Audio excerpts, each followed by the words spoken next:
जब कोई घर आग में जलता है तो सबसे पहला सवाल ये होता है कि आग बाहर से लगी या अंदर से। आज उम्मत मुस्लिमा आग की लपेट में है। गजा से ईरान तक, कश्मीर से यमन तक, हर तरफ शोले हैं। मगर असल सवाल ये है कि ये आग किसने लगाई? क्या ये सिर्फ अमेरिका और नाजायज से होनी रियासत का किया धरा है, या हमारे अपने घर के अंदर भी कुछ चिराग ऐसे जल रहे हैं जो इस आग को हवा दे रहे हैं?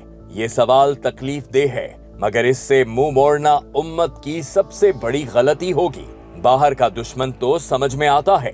जब ईरान पर हमला हुआ, क़यादत का सरेआम कत्ल किया गया और 2000 से ज्यादा अफराद शहीद हुए, तो ये सब उस मंसूबे का हिस्सा था जो दहाइयों से तैयार किया जा रहा था। मगर ये मंसूबा इसलिए कामयाब हुआ क्योंकि अंदर से रास्ता हमवार किया गया था। बाज खलीजी ममालिक की फिजाई हुदूद दुश्मन के लिए इस्तेमाल हुई और बाज ने खामोशी की चादर ओढ़कर जुल्म की हिमायत की।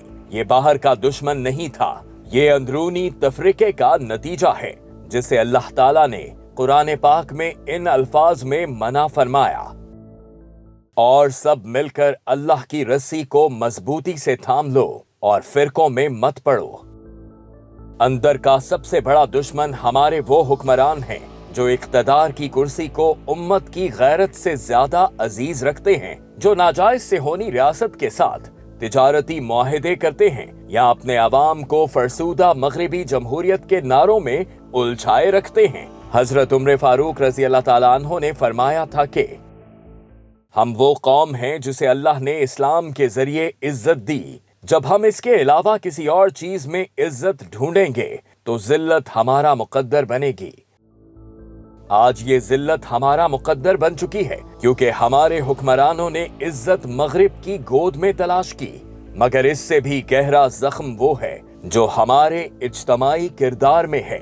हमने दीन को सिर्फ मस्जिद तक महदूद कर लिया, सियासत को दीन से अलग समझ लिया और इज्तमाई जिम्मेदारी को भूलकर इनफरादी इबादत को काफी समझ लिया। आज 2 अरब से जायद मुसलमान नमाज पढ़ते हैं मगर फलस्तीन आजाद नहीं। रमजान के रोजे रखते हैं मगर कश्मीर सबसे बड़ी इंसानी जेल है।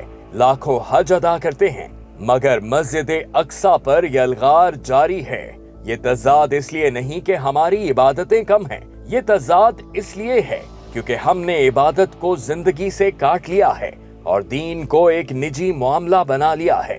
असल दुश्मन बाहर भी हैं और अंदर भी, मगर अंदर का दुश्मन ज्यादा खतरनाक है क्योंकि उसे पहचानना मुश्किल है। इस अंदरूनी दुश्मन को शिकस्त देने का सिर्फ एक रास्ता है और वो है उस निजाम का अहया जो उम्मत को एक मरकज, एक क़यादत और एक मकसद दे।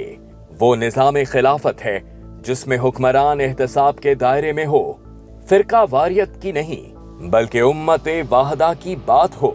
जब तक ये मरकज नहीं बनता, अंदर का दुश्मन यूं ही पलता रहेगा और बाहर का दुश्मन यूं ही फायदा उठाता रहेगा।